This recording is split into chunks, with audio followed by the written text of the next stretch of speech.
Баршаңызға қайырлы күн достар.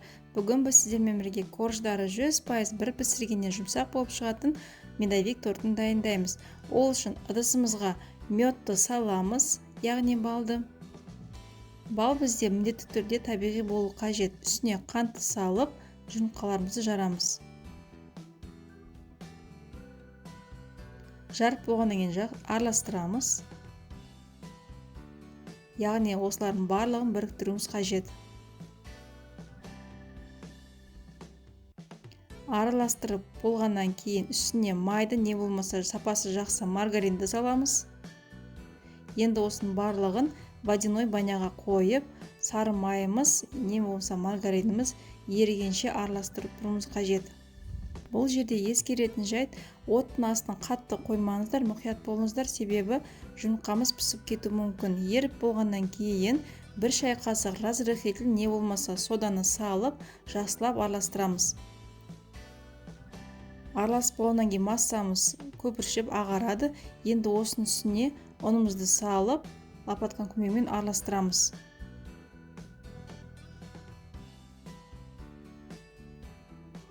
Міне ұнымыздың бәрін салды. Менде осындай масса болып шықты. Енді осы массаны қолымызбен ұстамай, бірден жақсылап араластырып, пищевой пленканың үстіне салып, екі бөлікке бөліп ораймыз. Осы қамырымызды холодильникке 2 сағатқа қойып қоямыз. Менде 2 сағат өтті. Енді осы қамырымызды қолға мүлдем жабыспайтын болады. Бөліктерге бөліп, дәл осылай домалақтап шығамыз. Қамырларымызды бөлікке бөліп болғаннан кейін мен қамырды жайған кезде ешқандай ұнды пайдаланбаймын. Дәл осылай қамырдың үстіне пищевой пленканы төсеп, оқтаумен жайып аламын. Сол кезде қамырымыз өте жұмсақ болып шығады. Жайып болғаннан кейін шанышқымен тесіп, қызып тұрған пеште қызарғанша пісіріп аламыз. Пештен шыққан бетте формамыздың ыңғайына қарай артық қамырларымызды кесіп тастаймыз. Ол артық қамырды біз кейіннен торттың әрлеуіне қолданатын боламыз. Осы әдіспен корждарды пісірсеңіздер, корждарыңыз өте жұмсақ, піскеннен кейін де жұмсақ болып тұрады. Міне формасына қарай мен өзіме бөлшектеп кесіп алдым. Бұл форма менде 24 диаметрлік форма.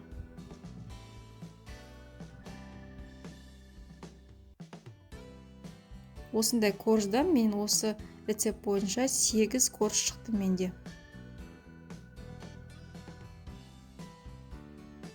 Міне барлық 8 корждарым. Енді тортымыздың креміне кірісеміз. Сливкиді таза ыдысымызға құямыз. Үстіне қалауымызша сахарный пудраны салып, жақсылап миксерлейміз.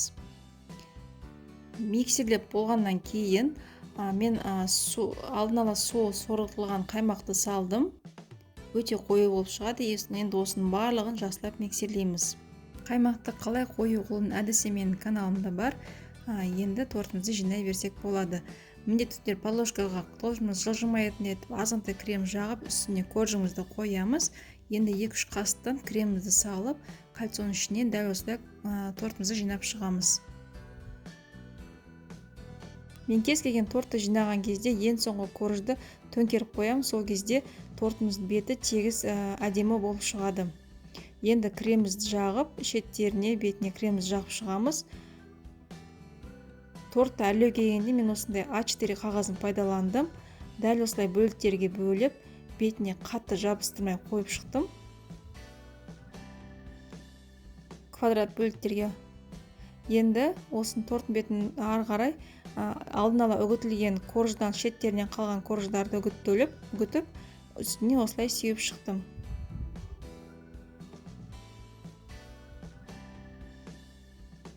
Енді міне қағаздарымызды алып тастаймыз.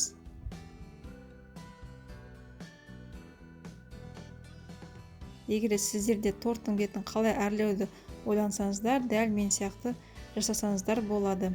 Өте әдемі болып шығады. Шеттерін қалған ұнтақпен жабыстырып шығамыз. Егер де сіздер мен каналыма тіркелмеген болсаңыздар, мен каналыма тіркеліп, және жаңа видеоны өткізе алмас үшін қоңыраушаны басып қойды ұмытпаңыздар. Міне тортымыз дайын. Келесі кездескенше астарыңыз дәмді болсын.